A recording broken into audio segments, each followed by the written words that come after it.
Test 4. You will hear a number of different recordings, and you will have to answer questions on what you hear.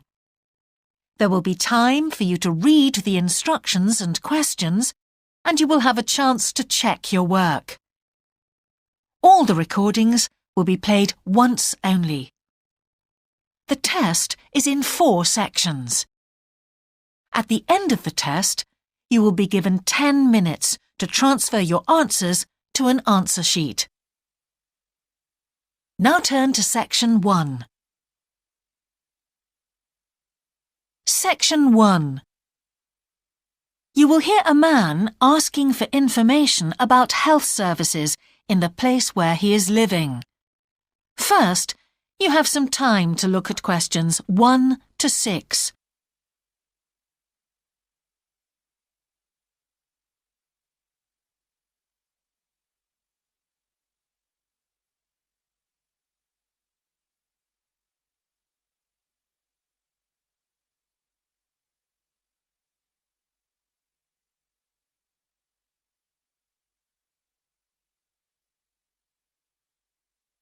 You will see that there is an example that has been done for you. On this occasion only, the conversation relating to this will be played first. Can I help you? Yes, I've just moved to this area with my wife and children, and I'd like to know where we can all register with a doctor at a health centre. Oh, OK. Well, there's Dr. Green at the Harvey Clinic. The woman says the doctor at the Harvey Clinic is called Dr. Green, so Green has been written in the space. Now we shall begin. You should answer the questions as you listen, because you will not hear the recording a second time. Listen carefully and answer questions 1 to 6. Can I help you? Yes, I've just moved to this area with my wife and children, and I'd like to know where we can all register with a doctor at a health centre. Oh, OK. Well, there's Dr. Green at the Harvey Clinic. We always recommend her for babies because she's very good with them and she runs a special clinic. Oh, actually, my youngest child is 5, so that wouldn't be any good for us. Right. Is there anywhere else I could try? Yes, the Eshcol Health Practice is the next one on my list. How do you spell that? Eshcol. And it's Dr. Fuller who has space on his list. The clinic only opened a year ago, so the facilities are all very modern. That sounds good. And it's particularly good if you're busy during the day because they also do appointments in the evening. They're closed on Saturday, though. The only other place on the list is the health centre on Shore Lane. You can register with Dr. Gormley. That's Gormley. He's new there, but the centre has a very good reputation. Oh, yes. I think I know the road. That would be the best one. Thanks. Could you tell me, will all their services be free? There are usually some small charges that doctors make. Let me see what it says about the Shore Lane Centre. If you need to be vaccinated before any trips abroad, you won't have to pay for this. What else? The Sports Injury Treatment Service operates on a paying basis, as does the Nutritional Therapy Service. Some health centres do offer alternative therapies like homeopathy as part of their pay-to-use service. Shore Lane are hoping to do this soon. I think they may start with acupuncture. Oh. And finally, if you need to prove you're healthy or haven't had any serious injuries before a new employer will accept you, you can get a free fitness check-up there. But you'd most likely have to pay for insurance medicals, though. OK, thanks. Before you hear the rest of the conversation, you have some time to look at questions 7 to 10.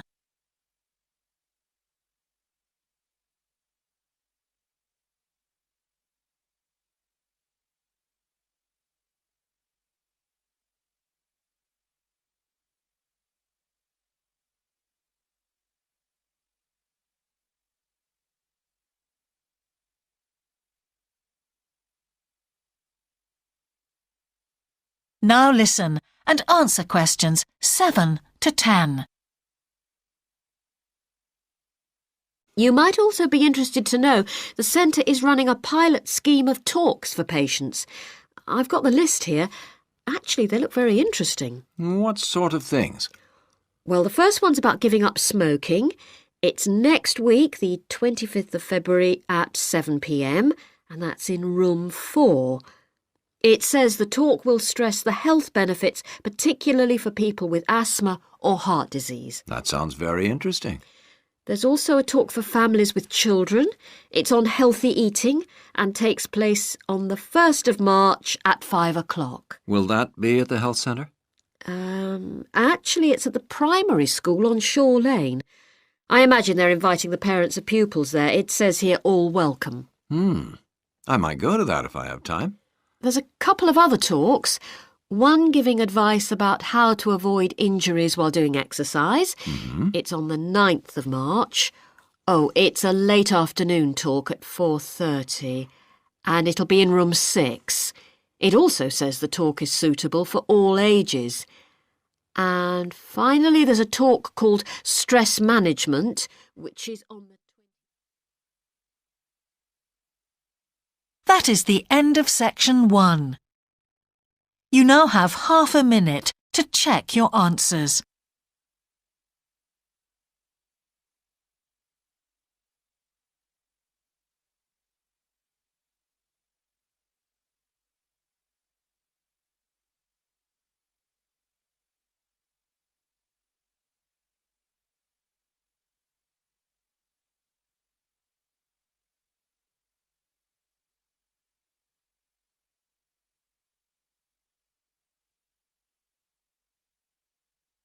Now turn to section 2.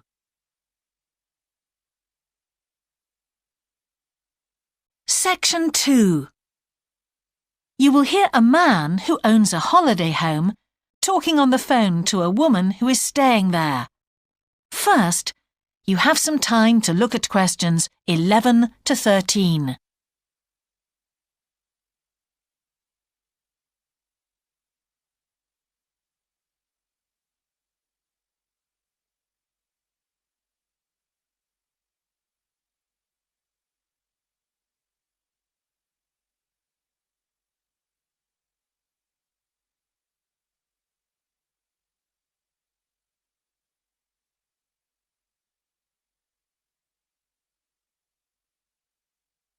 Now listen carefully and answer questions 11 to 13.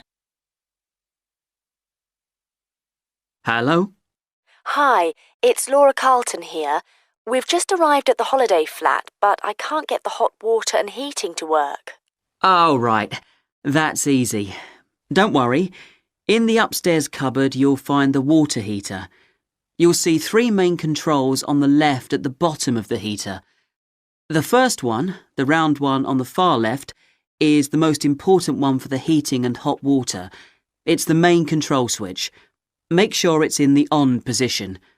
The switch itself doesn't light up, but the little square below will be black if the switch is off. That's probably what's happened. It's got switched off by mistake. The middle one of these 3 controls, you'll see it's slightly larger than the first one, controls the radiators. If you feel cold while you're there and need the radiators on, this needs to be turned to maximum. The last of the 3 controls, the one on the right, is usually on about a number 4 setting, which for the water in the taps is usually quite hot enough. Below the heating controls in the middle is a small round plastic button. If there isn't enough water in the pipes, sometimes the heater goes out. If this happens, you'll need to press this button to reset the heater.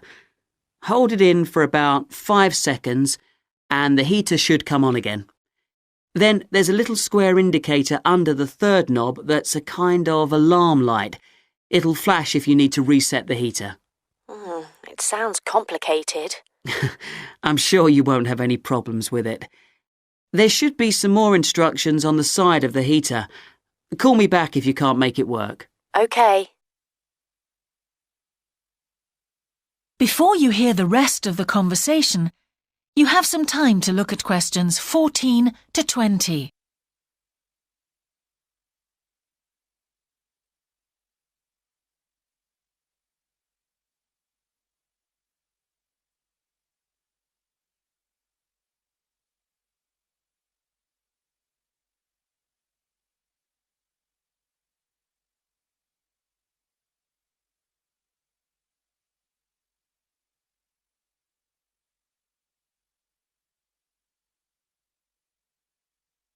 Now listen and answer questions 14 to 20. While you're on the phone, we haven't managed to find a few things we need, like extra pillows for the beds and some washing powder. Is there any here? Pillows, yes. If you look in the cupboard, the large white one upstairs, to the left of the bathroom door, there should be 4 or 5 on the top shelf. And if you want to do some washing, there's some powder for that, probably by the back door. There's a kind of shelf there above the sink. In fact, I'm sure there's some there in a large blue box. You need about half a cupful for each wash. Oh, and that reminds me. The spare key to the back door is hanging on a hook on the wall by the sitting room window. Please make sure to put it back when you've used it. The previous guest lost it in the garden and I had to get another one made. And if you have any trouble with the lamps, you'll find some spare bulbs in a large cardboard box. It's on top of the washing machine with all kinds of useful things in it. Oh, and another thing I forgot to mention when we last spoke. Yes? I've left you a local map so you'll be able to find your way around easily. It shows the whole area. I put it in the top drawer of the chest under the TV in your bedroom. There's a whole file of local information in there too. Thanks. What about visiting the town? Can you give us any advice? Yes. You'll need to take the car. It's too far to walk from the flat, really. You have to pay to leave your car in all the car parks now, I'm afraid. I like the one that's by the station best, and you can walk to the town centre from there in 5 minutes. That's where all the best restaurants are. But if you want a takeaway, the Italian one does really good pasta and pizzas. Call 732281 for that one, or 766119 for the Chinese. They're both good, and they'll both deliver to the flat. As for places to visit, yes, do go and see the Railway Museum. The exhibition is small, but really good. It gets very crowded on Sundays, so I suggest you visit it on a quieter day, later in the week, but not on Thursdays, which is market day. You won't find anywhere to park, and it's also the only day of the week when they're not open. Anything else? Not for the moment. Thanks. That is the end of section 2. You now have half a minute to check your answers.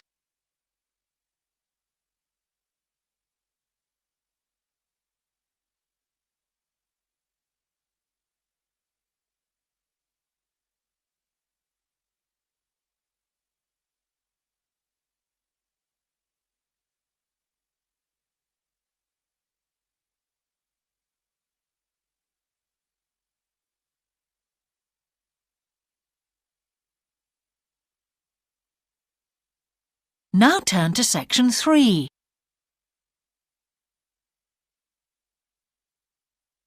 Section 3. You will hear a conversation between an English teacher called Paul and a former student of his called Kira. First, you have some time to look at questions 21 to 25.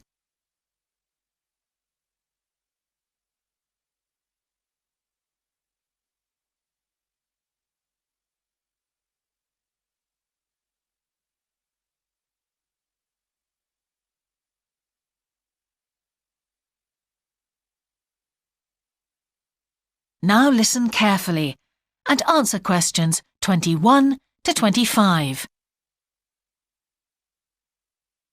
Hello, Kira. How are you? Fine, thanks, Paul. How are you? Well, thanks. It's good to see you. It must be 12 months since you did our course. That's right. It's nice to come back and say hello. What course did you enroll in? Actually, I went straight into third-year pharmacy. They credited me with 2 years, which probably made it more difficult for me. On the other hand, you were lucky to be granted credits. Is that why you chose the course? Yes, and as I'd already finished a course in it in my country, I thought it would be easier if I studied something I already knew. I didn't realize you went into third year. I thought you started in first year. No wonder it was so hard. And what do you think is one of the big differences between studying at a university here and studying in your country? Well, I found it very difficult to write assignments because I wasn't familiar with that aspect of the system here. The main problem is that the lectures expect you to be critical. That made me feel really terrible. I thought, how can I possibly do it? How can I comment on someone else's research when they probably spent 5 years doing it? I think a lot of people who come from overseas countries have similar problems. But after a while, it became easier for me. People expect you to have problems with the process of reading and writing, but in fact, it is more a question of altering your viewpoint towards academic study. How was the content of the lectures? Was it easy for you? I didn't really have many problems understanding lectures. The content was very similar to what I'd studied before. And what about the lecturers themselves? Are they essentially the same as lecturers in your country? Well, actually, no. Here they're much easier to approach. After every lecture, you can go and ask them something you didn't understand, or you can make an appointment and talk to them about anything in the course. Maybe you found them different because you're a more mature student now, whereas when you were studying in your country, you were younger and not so assertive. No, I don't think that's the difference. Most of the students here do it. In my faculty, they all seem to make appointments, usually to talk about something in the course that's worrying them, but sometimes just about something that might really interest them, something they might want to specialize in. The lecturers must set aside certain times every week when they're available for students. That's good to hear.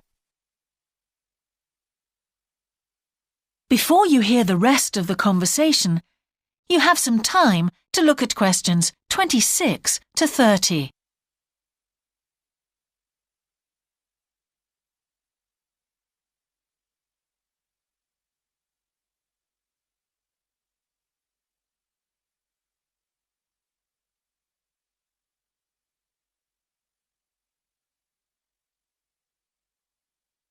Now listen and answer questions 26 to 30.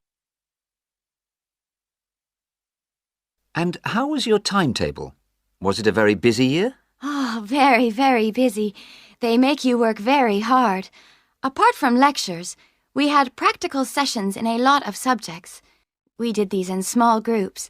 I had to go and work 4 hours every week in a community pharmacy. Actually, I enjoyed this very much, meeting new people all the time. Then in second semester, we had to get experience in hospital dispensaries. So every second day we went to one of the big hospitals and worked there. And on top of all that, we had our assignments, which took me a lot of time. Oh, I nearly forgot. Between first and second semesters, we had to work full-time for 2 weeks in a hospital. That does sound a very heavy year. So, are you pleased now that you did it? Do you feel some sense of achievement? Yeah, I do feel much more confident, which I suppose is the most important thing.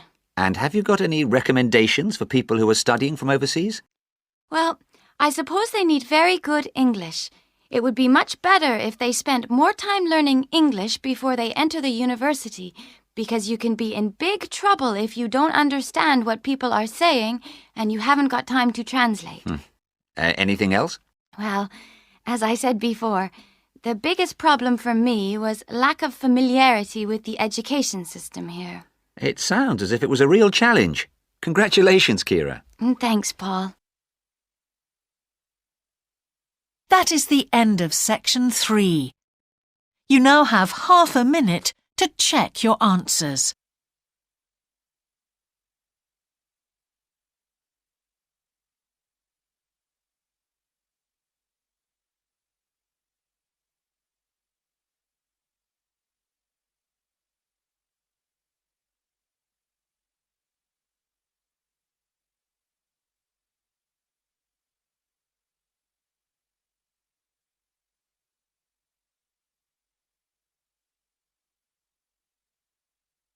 Now turn to section 4.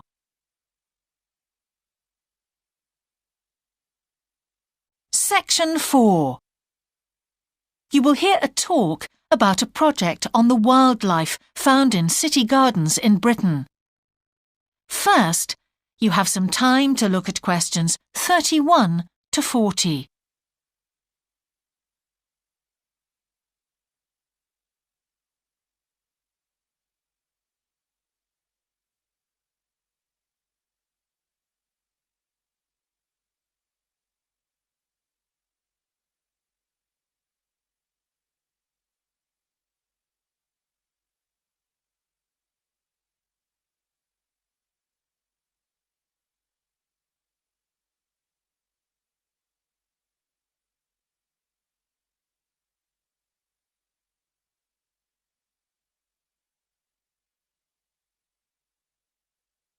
Now listen carefully and answer questions 31 to 40.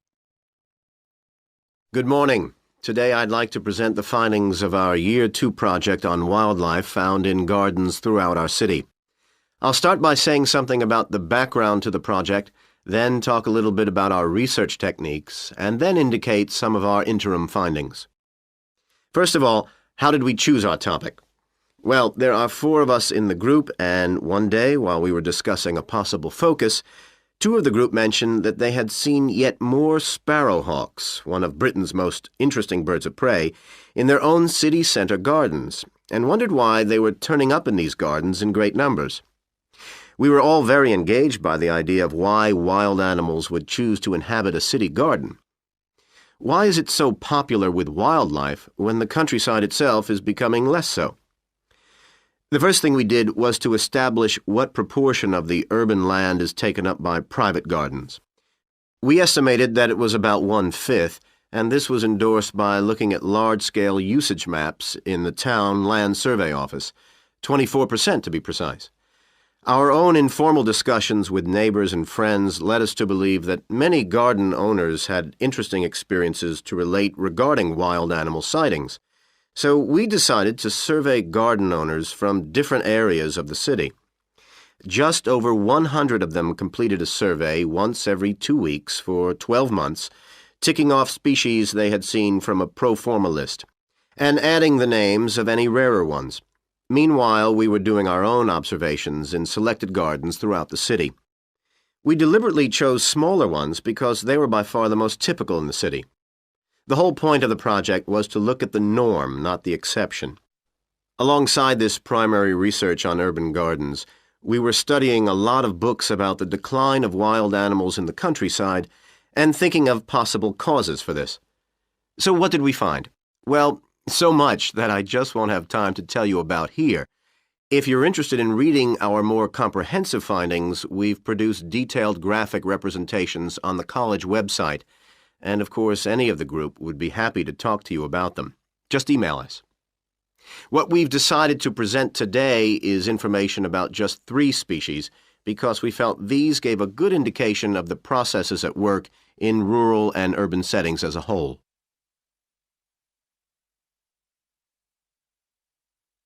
The first species to generate a lot of interesting information was frogs, and there was a clear pattern here. They proliferate where there is suitable water.